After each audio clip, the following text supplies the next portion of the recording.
E se a verdadeira iluminação não estivesse na submissão, mas na rebelião da consciência? Boa pergunta. E se a famosa queda não fosse um fim, mas o verdadeiro começo da soberania sobre si mesmo?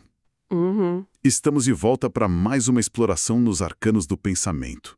Hoje, a gente vai mergulhar fundo numa filosofia de autoexcelência que desafia, e muito, noções bem arraigadas de moralidade. E é importante deixar claro desde o começo, né? Sim, por favor. Não se trata aqui de adoração, de proselitismo, nada disso. É uma análise da simbologia, da ideia do indivíduo como criador da própria realidade. Exato. O nosso material base hoje, ele articula a filosofia luciferiana como um caminho de responsabilidade individual radical. E a nossa missão aqui é essa: é desvendar os pilares dessa visão de mundo, contrastar essa ideia de autoexcelência com a de altruísmo coletivista. Mas sem emitir juízo de valor. De jeito nenhum. A gente só quer entender a lógica por trás de um caminho que coloca o indivíduo como centro, sabe? O centro absoluto do seu próprio universo. Perfeito. Então vamos começar a desvendar isso. A primeira premissa que o nosso material apresenta é que essa filosofia ela não é um conforto para as massas. Não mesmo. É descrita como uma via de ruptura. A ideia central é que o indivíduo é a medida, o centro, e no fim das contas, o único responsável pela própria vida. O que eu acho fascinante aqui é o arquétipo que a fonte usa. Lúcifer não é colocado como um salvador, alguém que oferece redenção. Certo. Ele é a personificação da luz intelectual. É aquela centelha, sabe? Aquele estalo que desperta a consciência para uma verdade bem dura. E qual seria? Ninguém vai vir nos resgatar de nós mesmos. Não tem uma força externa que vai resolver os nossos problemas. A solução e a responsabilidade são, inteiramente internas. E essa ideia se cristaliza num conceito que o texto chama de Rex Mundi. O rei do mundo. Isso. Confesso que, de primeira, isso soa um tanto megalomaníaco, não?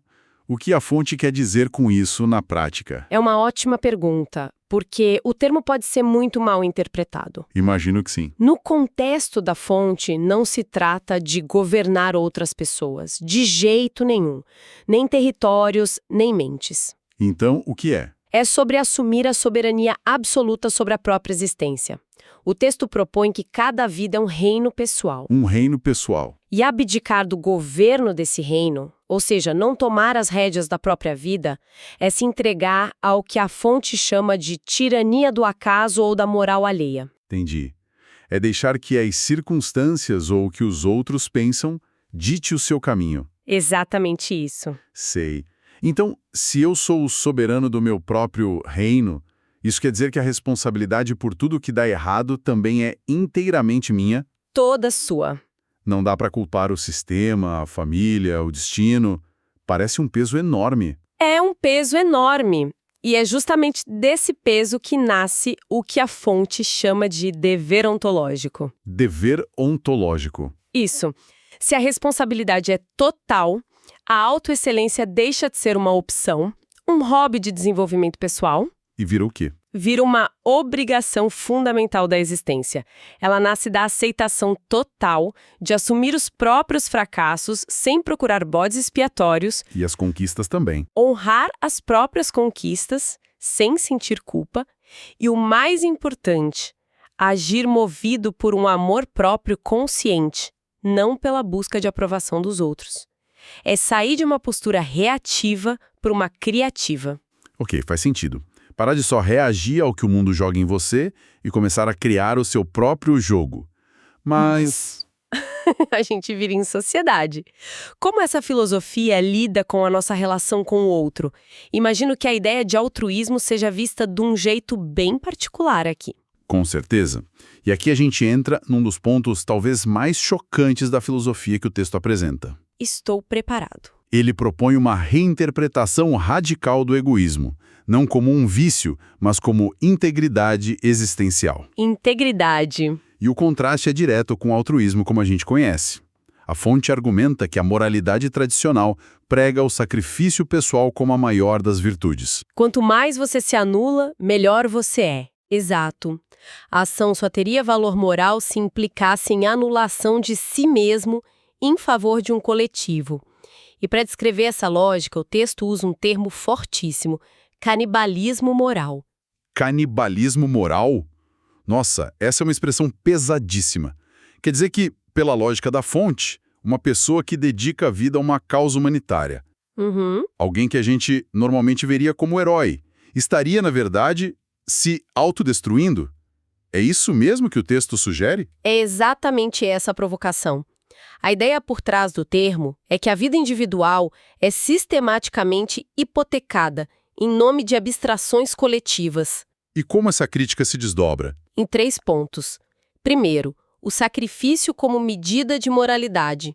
Quanto mais você se anula, mais bom você seria. Certo. Segundo, a transformação do infortúnio alheio numa dívida moral para os bem-sucedidos.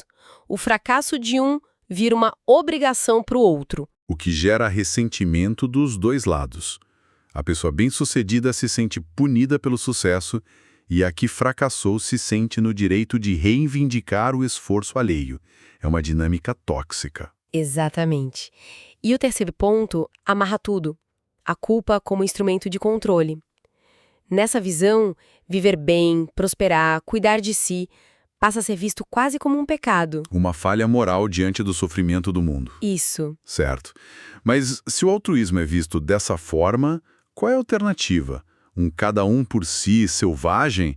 Onde entram a cooperação, o amor, a ajuda mútua? A alternativa proposta é o que a fonte chama de egoísmo racional. E não é sobre se tornar um sociopata isolado. Ajudar, amar, cooperar não são atos condenados de forma alguma. A questão crucial é a origem da ação, sabe? A motivação. Precisamente. Segundo essa lógica, esses atos só têm valor real quando são extensões da sua própria autoestima e dos seus valores. Então, amar quem você valoriza, proteger o que é importante para você. Exato. Isso não é abnegação, é coerência. A ajuda a um amigo, por exemplo, não viria de uma obrigação moral abstrata de ajudar o próximo, mas do valor concreto que aquele amigo representa para a sua vida. A ação parte de uma escolha consciente, de dentro para fora. Perfeito. Essa ideia de egoísmo como integridade vai contra séculos de ensinamentos morais religiosos, especialmente a narrativa da queda, que é basicamente a história do orgulho como o pecado original. Como essa filosofia lida com isso? Ela o inverte completamente. Se a gente conectar tudo, a queda deixa de ser uma punição divina e é ressignificada como um ato de emancipação da consciência. Emancipação. Simboliza a ruptura com que o texto chama de mentalidade de escravo. E o que seria essa mentalidade de escravo no dia a dia? É só o famoso seguir a boiada? É mais profundo que isso. É a atitude de delegar as grandes decisões, os próprios valores e o sentido da vida para uma autoridade externa. Seja o coletivo, a tradição, o Estado. Ou uma divindade. É a recusa em seguir o rebanho, não por rebeldia adolescente, mas por uma escolha consciente de forjar o próprio caminho, mesmo que seja mais difícil. E solitário. E solitário. O texto é direto. O caminho da ovelha é o de menor resistência. E ele também diz algo sobre a dificuldade de ser necessária, não é? Que a adversidade, conflito, tensão não são males a serem evitados. Pelo contrário, são catalisadores da autotransformação. As forças que nos obrigam a evoluir. Exato.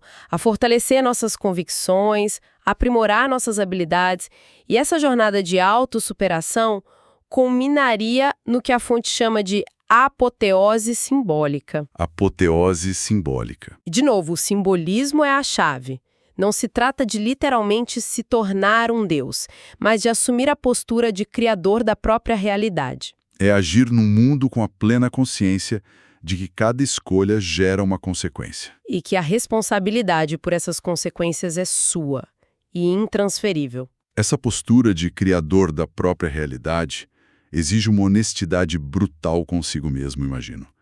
E o texto parece levar isso ao extremo com uma ideia que eu achei particularmente desconfortável. Qual delas?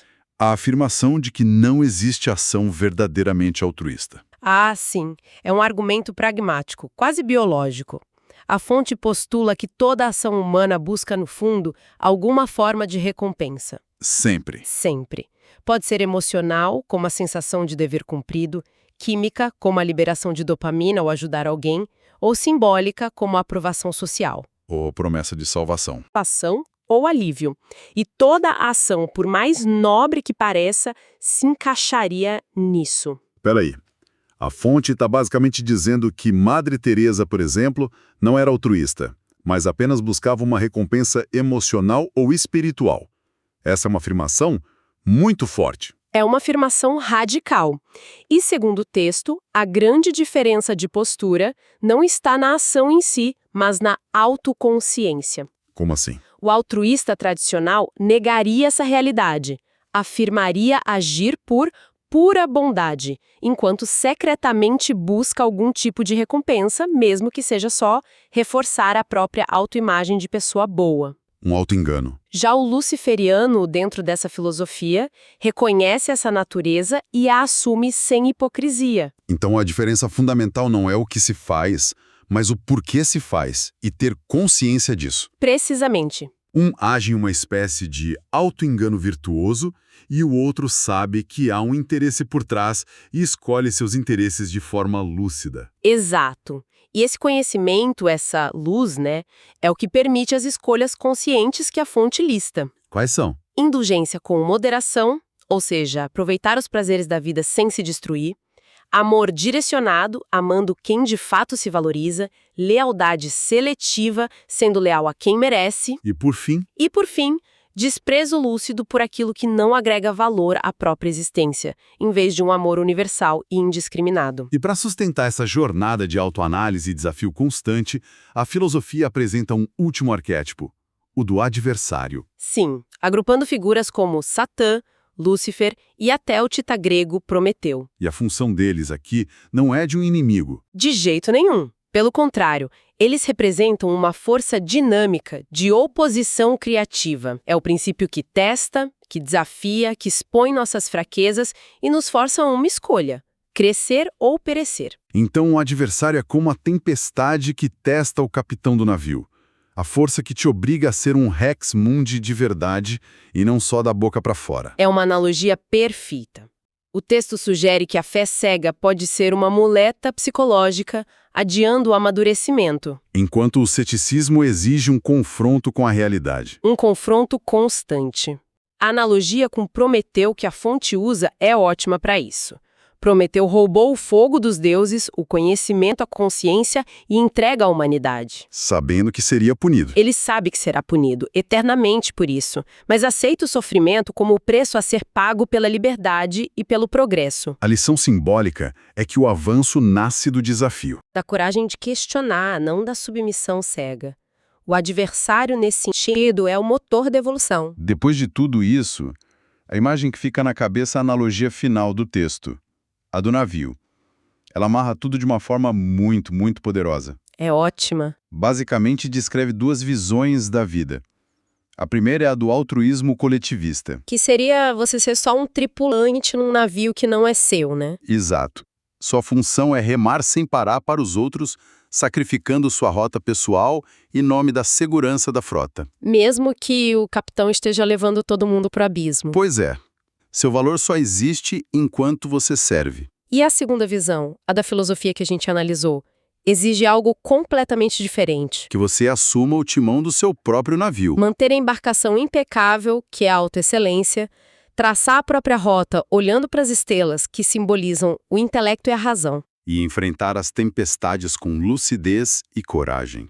Isso. Exatamente. E se no meio do caminho você decidir ajudar outro barco, essa ajuda vai ser por escolha, por afinidade, por prazer.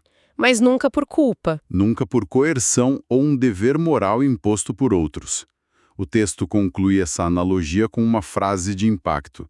Ser luciferiano não é servir ao mundo, é governar a si mesmo. O que nos deixa, então, com uma questão final para reflexão que expande um pouco essas ideias. Manda. Se a responsabilidade pela criação da própria realidade é total e intransferível, qual é o primeiro dogma pessoal, a primeira crença herdada que precisa ser desafiada e quebrada para que se possa, de fato, assumir o timão? Uma pergunta poderosa para encerrar nossa análise. Olha, se esta jornada pela luz do conhecimento ressoou com a sua busca, siga-nos para não perder os próximos arcanos que a gente vai desvendar. Isso aí! Curta, inscreva-se e ative as notificações para continuar navegando com a gente por estas águas profundas.